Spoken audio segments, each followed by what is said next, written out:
शिक्षणीकरणाबरोबर आपण आपल्या मुलांचा सर्वांगीण विकास करायचा आहे. तर या विकासासाठी आपल्याला मुलांना जवळपास सगळ्याच गोष्टी आपल्याला आल्या पाहिजे, तशा प्रकारचं आपण त्याला शिक्षण दिलं पाहिजे.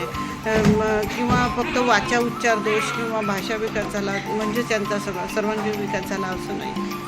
तर यांना छोट्या छोट्या गोष्टीतून गोष्टी यांना शिकवावी लागते. तर आपल्याला ती प्रत्येक गोष्ट आपल्याला प्रत्येक अशा वस्तूतून द्यावी लागते. जर साधा मला पेन जरी शिकवायचा असेल तर मी पेन साधा शिकवू शकत नाही, कारण या मुलांना पेन काय आहे हे फक्त डोळ्याने समजते, पण तसं यांना काय आहे नाव, हे काय करायचं आहे, हे कसं, हे काहीही समजत नाही. तर आपण याचा या पेनाचा उपयोग काय असतो, लिहिण्यासाठी वापरतात आणि पेन हा शब्द कसा वापरतात हे सगळं आपल्याला एक एक वस्तूतून त्यांना दाखवावं लागते. मी जेव्हा मुलांना चित्रकला दिला तर या चित्रकलेचं विद्यार्थ्यांना चित्रकला वह्याच्या मी आज वाटल्या मुलांना, तुम्ही बघितला माझा व्हिडिओ, पण या ज्या चित्रकलेच्या वह्या वाटल्या तर अक्षरशः मुलांनी मला हा प्रश्न केला की याचं आम्ही टीचर किंवा बाई काय करायचं आम्ही, हे दिलं म्हणे तुम्ही, तर मी काय करायचं म्हणे या वस्तूतून.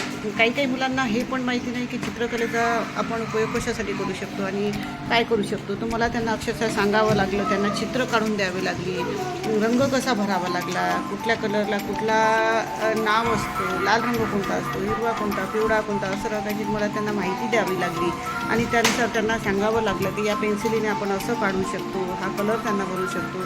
असे काही छोट्या छोट्या वस्तू आहे, पण या छोट्या छोट्या वस्तूतून मी त्यांना बरेचसे शब्द दिले. कलर बॉक्स आहे, रंग काढण्याचा डबा आहे, ड्रॉइंग वही आहे, पेन आहे, पेन्सिल आहे, चित्र आहे आणि पेन्सिल आहे, असे प्रत्येक शब्द या 3 वस्तूतून मी त्यांना 10 ते 20 शब्दांचा त्यांचा भाषा विकास करू शकतो. आणि या छोट्या छोट्या वस्तूतून आपण कितीतरी शब्द त्यांना नवीन नवीन शिकू शकतो. तर अशा प्रकारचे तुम्हीही देखील उपक्रम करू शकता आणि मुलांचा आपण भाषा विकास करायला मदत करू शकतो. असं नाही की मीच केलं पाहिजे, आपण सुद्धा माझ्यासोबत हातभार लावू शकता.